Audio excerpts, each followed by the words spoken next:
तो कहानी शुरू होते ही हम देखते हैं एक बंदे को जिसके एक हाथ पे तराजू का निशान बना होता है। फिर हम देखते हैं कि वो बंदा एक गिलास से पानी पीता है और फिर उस गिलास को एक कपड़े में रखता है और अपनी स्टिक से मार के तोड़ देता है। और फिर वो उस गिलास के टुकड़ों को अपने दोनों जूतों में डालता है और पहन के कहीं जाने लगता है। और यहीं पे हमें मार्वल स्टूडियोज का इंट्रो दिखाया जाता है। तो गाइज एंड ग्रेल्स, आज हम एक्सप्लेन करने जा रहे हैं डिज्नी प्लस के मून नाइट सीरीज के एपिसोड 1 को। सो हमेशा की तरह आप सबसे एक बार फिर से रिक्वेस्ट है कि आगे एपिसोड के बारे में बात करने से पहले अगर आपने इस चैनल को सब्सक्राइब नहीं किया है तो प्लीज अभी कर लें और बेल आइकन को प्रेस कर दें ताकि नेक्स्ट एपिसोड के नोटिफिकेशंस आपको मिलते रहें। So let's start.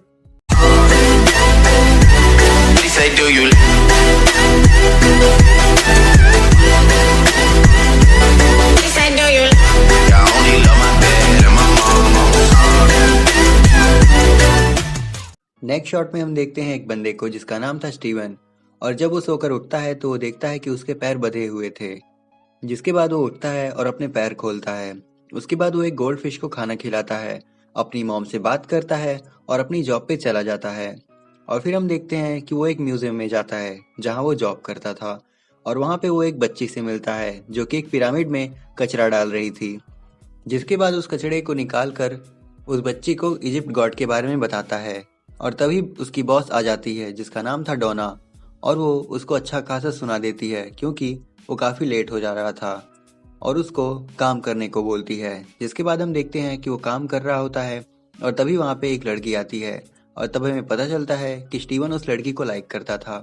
और फिर वो लड़की स्टीवन को स्टीक खाने का ऑफर देती है जो कि फ्राइडे को 7 बजे था और स्टीवन ये एक्सेप्ट कर लेता है।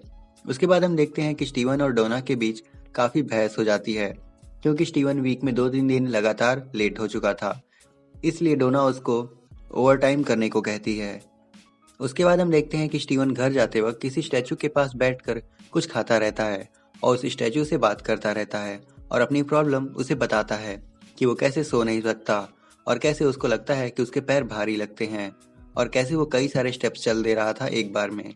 वो अपनी लाइफ की स्टोरी सुना रहा होता है जो कि उसके साथ रिसेंटली हुए जा रहे थे। उसके बाद हम देखते हैं कि वो अपने घर पर आ चुका है और सोने की कोशिश करता है लेकिन उसे नींद नहीं आ रही थी, इसलिए वो उठ के इजिप्ट गॉड के बारे में पढ़ने लगता है। तभी हम देखते हैं कि स्टीवन सो जाता है और जैसे ही उसकी आँख खुलती है तो वो एक अलग ही जगह पे होता है और उसको काफ़ी चोट भी आई होती है। और फिर वो अपना मुंह सीधा करते हुए उठता है और इधर उधर देखता है। तभी उसे एक आवाज़ सुनाई देती है जो कि उससे कह रही होती है कि तुम फिर से अपनी नींद में चले जाओ, अपना जिस्म मार्क को सौंप दो। और जब वो अपना पॉकेट चेक करता है तब हम देखते हैं कि उसके पास एक स्कैरब होता है। और तभी हम देखते हैं कि उसके पीछे एक इजिप्ट गॉड आने लगते हैं। बट जैसे ही वो पीछे मुड़ता है तो उसे एक बिल्डिंग दिखती है और तभी उस बिल्डिंग से एक बंदा निकलता है और वो दोनों मजाक में एक दूसरे को हाय करते हैं। तभी उसमें से एक बंदा निकलता है और वो स्टीवन पे अंधाधुंध फायरिंग करने लगता है और तभी स्टीवन वहां से भागने लगता है। फिर कुछ लोग उसके पीछे भागते हैं और स्टीवन भाग के शहर में घुस जाता है। उसके बाद हम देखते हैं उसी बंदे को जो एपिसोड के स्टार्टिंग में दिखा था, जिसके हाथ पे तराजू का निशान था। और तभी हमें पता चलता है कि उसका नाम आर्थर है। उसके बाद हम देखते हैं कि आर्थर कई लोगों को इकट्ठा करता है और बीच में खड़े होकर कुछ प्रवचन सुनाने लगता है। और फिर हम देखते हैं कि वो एक बंदे को बुलाता है और उसका दोनों हाथ पकड़ता है और तभी उसके हाथ का तराजू हिलने लगता है। और तभी हम देखते हैं कि स्टीवन भी ये सब देख रहा होता है। और तभी आर्थर उस बंदे से कहता है कि तुम बहुत ही नेक इंसान हो। उसके बाद हम देखते हैं कि स्टीवन चारों तरफ से घिर जाता है, इसलिए वो थोड़ा आगे जाने लगता है। और तभी हम देखते हैं आर्थर को कहते हुए कि नेक्स्ट कौन है। और तभी एक बूढ़ी औरत उठती है और कहती है कि प्लीज़ मुझे देखो, मुझे सच जानना है। और तभी आर्थर उस बूढ़ी औरत का हाथ पकड़ता है और इस बार आर्थर के हाथ पर बना तराजू हिलता है और एक साइड रुक के लाल हो जाता है। जिस पे आर्थर उस औरत से कहता है कि मुझे माफ़ करना, मुझे अफसोस है, तुम्हारे अंदर काफ़ी पाप है। जिस पे वो औरत कहती है कि मैंने कभी कोई पाप नहीं किया। जिस पे आर्थर कहता है कि कोई हमारे नसीब में नहीं जानता कि क्या लिखा है। और तभी हम देखते हैं कि वो औरत गिर के मर जाती है। तभी हम देखते हैं कि आर्थर के पास वो बंदा आता है जो स्टीवन का पीछा कर रहा होता है और वो आर्थर से कहता है कि हमारे 2 लोगों को किसी ने मार दिया और स्कैरब भी उसी के पास है और वो अब भी खुला घूम रहा है। तभी आर्थर स्टीवन को देख लेता है और तभी आर्थर चिल्ला के वहाँ के लोगों से कुछ कहता है जिस पे सारे लोग झुक जाते हैं। और तभी स्टीवन थोड़ा लेट हो जाता है और थोड़ा हिचकिचा जाता है और वो भी झुकने ही लगता है। तभी आर्थर को शक हो जाता है और आर्थर स्टीवन से कहता है कि मुझे वो स्कैरब वापस दे दो, जिसपे स्टीवन कहता है कि हाँ बिल्कुल ले लो। और जैसे ही वो स्कैरब निकाल के आर्थर को देने लगता है, तभी उसे एक आवाज़ सुनाई देती है जो कि उससे कह रही होती है कि तुम उसे कुछ नहीं दोगे। पर फिर भी स्टीवन नहीं मानता है और स्कैरब उसे देने लगता है। और तभी हम देखते हैं कि जैसे ही वो स्कैरब देने लगता है, उसका हाथ अपने आप बंद हो जाता है, जिस पर आर्थर कहता है कि तुम्हारे लिए अच्छा होगा कि तुम ये स्कैरब हमें दे दो। और तभी स्टीवन कहता है कि मुझे माफ़ करना, बट ये मैं नहीं कर रहा। और तभी स्टीवन अपने दूसरे हाथ से उस हाथ को ज़बरदस्ती खोलने लगता है और अपना हाथ खोलकर वो स्कैरब आर्थर को देने लगता है। और तभी हम देखते हैं कि एक बार फिर से उसका हाथ पीछे घूम जाता है, जिस पे आर्थर फिर से उसे देने को कहता है। और तभी स्टीवन अपना वो हाथ आर्थर की तरफ ले जाता है। और तभी हम देखते हैं कि आर्थर के लोग स्टीवन का हाथ पकड़ लेते हैं और उसे स्कैरब छीनने लगते हैं। और तभी हम देखते हैं कि एक आदमी उसके हाथ से स्कैरब निकालने ही वाला था, और जैसे ही वो उसके हाथ से अलग होता है, वैसे ही स्टीवन को ब्लैकआउट होता है। और तभी हम देखते हैं कि जो लोग स्टीवन को पकड़े हुए थे वो सब मरे पड़े होते हैं, और स्टीवन के हाथ में वो स्कैरब होता है और उसके उस हाथ में और स्कैरब पे खून लगा होता है। फिर स्टीवन किसी का ट्रक लेकर भागने लगता है और आर्थर के लोग उसका पीछा करने लगते हैं। और तभी एक बंदा ट्रक पे चढ़ जाता है और स्टीवन के साथ फाइट करने लगता है। और तभी हम देखते हैं कि स्टीवन फिर से ब्लैकआउट हो जाता है, और जैसे ही वो वापस आता है, तब हम देखते हैं कि वो बंदा मरा पड़ा होता है और स्टीवन के हाथ में एक गन होती है। और फिर हम देखते हैं कि वो एक ट्रक से टकराने ही वाला होता है, बट किसी तरह वहां से निकल जाता है और उस ट्रक से लड़के आर्थर के लोग की कार रुक जाती है। लेकिन एक कार तब भी स्टीवन का पीछा कर रही थी। उसके बाद हम देखते हैं कि वो कार ओवरटेक करके स्टीवन के सामने रुक जाती है, जब स्टीवन की ट्रक रुक जाती है और स्टीवन ऑलमोस्ट सरेंडर करने ही वाला होता है कि ऊपर से कई सारी लकड़ियां गिरती हैं और वो बच जाता है। उसके बाद हम देखते हैं कि स्टीवन की आंख अचानक से खुलती है और वो अपने बेड पे होता है और अभी भी उसके पैर बंधे हुए थे और उसे लगता है कि ये सब सिर्फ एक सपना था। और तभी उसकी नज़र पड़ती है उसके एक्वेरियम पे, जहाँ उसकी फिश के दो पर निकल आए होते हैं। फिर वो वहीं जाता है जहाँ से उसने उस फिश को खरीदा था और उस लेडी से कहता है कि इसके तो कल तक सिर्फ एक ही पर थे, तो आज कैसे दो निकल आए। जिस पर वो लेडी कहती है कि कल जब तुम आए थे तभी मैंने बता दिया था कि मेरे पास जितने भी गोल्ड फिश हैं उसके दो पर हैं। जिस पर स्टीवन कहता है कि ये तुम क्या कह रही हो, मैं कल कहाँ आया था, मैं तो कल आया ही नहीं था। और क्या तुम्हारी घड़ी ठीक है, क्योंकि मैं तो अभी अभी उठा हूँ। और तभी उसको पता चलता है कि आज उसकी डेट है और फिर वो जल्दी से तैयार होकर उस रेस्टोरेंट में पहुंचता है जहां उसकी उस लड़की के साथ डेट थी। काफ़ी वेट करने के बाद वो लड़की नहीं आती है और जब वो उस लड़की को कॉल करता है तो उसे पता चलता है कि उसकी डेट 2 दिन पहले थी, यानी फ्राइडे को, और आज तो संडे है। अब उसे ये यकीन नहीं हो रहा था, इसलिए वो एक वेटर से कंफर्म करता है और सच पता चलने के बाद वो काफ़ी सैड हो जाता है, जिसके बाद वो वापस घर जाता है। और फिर हम देखते हैं कि स्टीवन चॉकलेट खा रहा होता है और तभी उसके कुछ चॉकलेट नीचे गिर जाते हैं और जब वो चॉकलेट उठाने जाता है तब वो देखता है कि फर्श पर रगड़ खाने के निशान हैं। और जब वो ऊपर देखता है तो उसे दीवार पर एक दराज टाइप का कुछ दिखता है और जब वो ऊपर चढ़कर उस दराज में देखता है तो उसे एक चाबी और एक फ़ोन मिलता है। और जब वो उस फ़ोन को चेक करता है तो उसमें लैला नाम की लड़की के बहुत सारे मिस कॉल होते हैं।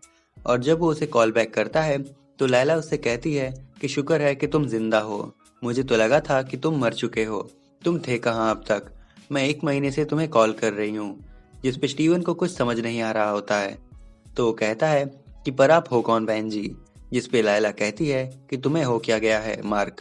जिस पे स्टीवन कहता है कि ये मार्क कौन है, आप मुझे मार्क क्यों बुला रही हो। और तभी हम देखते हैं कि फ़ोन कट हो जाता है और तभी उसे वहाँ पर किसी की आवाज़ सुनाई देती है और फिर हम देखते हैं कि उसका घर पूरी तरह से हिलने लगता है और फिर वो भागकर एक लिफ्ट में चला जाता है और नीचे जाने लगता है। तभी वो लिफ्ट बीच में ही रुक जाती है और जैसे ही उसका दरवाज़ा खुलता है तो उसे एक एंशिएंट गॉड दिखता है जो कि उसकी तरफ बढ़ रहा होता है और ये देखकर स्टीवन बुरी तरह से डर जाता है। और तभी हम देखते हैं कि वहाँ एक बूढ़ी औरत आ जाती है और स्टीवन डरा हुआ रहता है। फिर वो बूढ़ी औरत वहाँ से चली जाती है और स्टीवन जैसे ही पीछे मुड़कर देखता है तो वहाँ वही एंशिएंट गॉड थे और वो डर जाता है और ज़ोर से चिल्लाता है। तभी अचानक से होश में आता है तो उसे पता चलता है कि वो बस में है और अपनी जॉब पर जा रहा होता है और तभी उस बस में आर्थर दिखता है और बस के बाहर वो एंशिएंट गॉड। उसके बाद हम देखते हैं कि स्टीवन म्यूजियम में जाते ही जेबी के साथ कुछ बहस करता है कि वो किसी को अंदर ना आने दे, और तभी डोना आके स्टीवन पे चिल्लाती है, जिस पे स्टीवन कुछ बोलकर वहां से निकलता है और कहीं जाने लगता है। और तभी उसे आर्थर मिलता है और स्टीवन ये देखकर डर जाता है और कहता है कि तुम्हारा वो स्कैरब मेरे पास नहीं है, जिस पर आर्थर बोलता है कि वो स्कैरब मेरा नहीं है, एमिट का है। तुम एमिट को जानते हो? वो इजिप्शियन देवी थी और दुनिया की पहली यमराज भी थी, लेकिन वो पापियों को सजा देने से पहले उनके पाप करने का इंतजार करते करते वो उब गई थी। जरा सोचो, अगर एमिट आजाद होती तो हिटलर ने जो जुल्म किए थे वो कभी ना ही हो पाते, ना कोई बॉम्ब ब्लास्ट होता और ना ही कोई टेररिस्ट अटैक। पर उन्हें धोखा दिया गया, उनके साथी देवता ने भी और उनके अवतार ने भी। और जब आर्थर स्टीवन का हाथ पकड़ता है और उसे चेक करता है तो उसका तराजू फिर से हिलने लगता है और उसे पता चलता है कि स्टीवन के अंदर केओस है। और तभी हम देखते हैं कि स्टीवन वहां से भाग जाता है और फिर हम देखते हैं कि सभी लोग जा चुके होते हैं और स्टीवन अपना ओवर टाइम का काम कर रहा होता है और फिर उसकी भी छुट्टी हो जाती है। और जब वो घर जाने लगता है तो उसे किसी कुत्ते के रोने की आवाज़ सुनाई देती है और जब वो चेक करने जाता है तो उसे दीवार पर एक बड़े से कुत्ते की परछाई नजर आती है। फिर वो वहीं पर छुप जाता है और भागकर जल्दी से बाथरूम के अंदर चला जाता है। फिर हम देखते हैं कि स्टीवन की परछाई जो हमें मिरर में देख रही होती है वो स्टीवन से बात करने लगती है और उससे कहती है कि मुझे हमारी मदद करने दो, नहीं तो बाहर की चीज जो है वो दरवाजा तोड़ के अंदर आ जाएगी और हम सब मारे जाएंगे। तो स्टीवन डरते हुए कहता है कि ठीक है। और तभी हम देखते हैं कि उसकी आंखें चमकने लगती हैं और उसके ऊपर लाइट आने लगती है और धीरे धीरे उसके ऊपर व्हाइट कलर की एक पट्टी जैसी कुछ आने लगती है और उसे एक अलग ही कॉन्शियसनेस पजेस कर लेती है। और तभी वहां वो बड़ा सा डॉग आ जाता है और स्टीवन के ऊपर अटैक कर देता है। और तभी हमें स्टीवन का नया सूट देखने को मिलता है, यानी कि मून नाइट का नया सूट देखने को मिलता है। और मून नाइट उस बड़े से डॉग को मार देता है और कहीं जाने लगता है और यहीं पे एपिसोड 1 खत्म हो जाता है। सो ये था फुल एक्सप्लेनेशन डिज्नी प्लस के मून नाइट सीरीज के एपिसोड 1 का। अब इस सीरीज के लिए मैंने काफी वेट किया था और एज एक्सपेक्टेड इसका पहला एपिसोड भी मुझे काफी पसंद आया और ये सच में काफी ज्यादा बवाल था। इसकी स्टोरी काफी यूनिक है और इस बार मार्वल वालों ने हमें एक अलग तरह के कैरेक्टर को दिखाया है। तो अब आप हमें कमेंट करके बता सकते हैं कि इस एपिसोड से रिलेटेड आपका क्या ओपिनियन है। और अब आप हमें कमेंट करके ये भी बता सकते हैं कि नेक्स्ट आप किस सीरीज या मूवी का एक्सप्लेनेशन देखना चाहते हैं। हम पूरा ट्राई करेंगे कि आपके रिक्वेस्टेड टॉपिक का एक्सप्लेनेशन आपको सर्व कर सकें। अब अगर आप मनी हाइस्ट के सीजन 1 का रिकैप देखना चाहते हैं तो डिस्क्रिप्शन में दिए गए वीडियो के लिंक पे क्लिक करके आप चेकआउट कर सकते हैं। अब अगर ये वीडियो आप सबको जरा भी पसंद आई हो तो इसे लाइक और शेयर करें और ऐसे कंटेंट्स के लिए हमारे चैनल को सब्सक्राइब करें। सो आज के लिए बस इतना ही, हम जल्दी लौटेंगे एक नई वीडियो के साथ। Till then keep watching super move. Sayonara.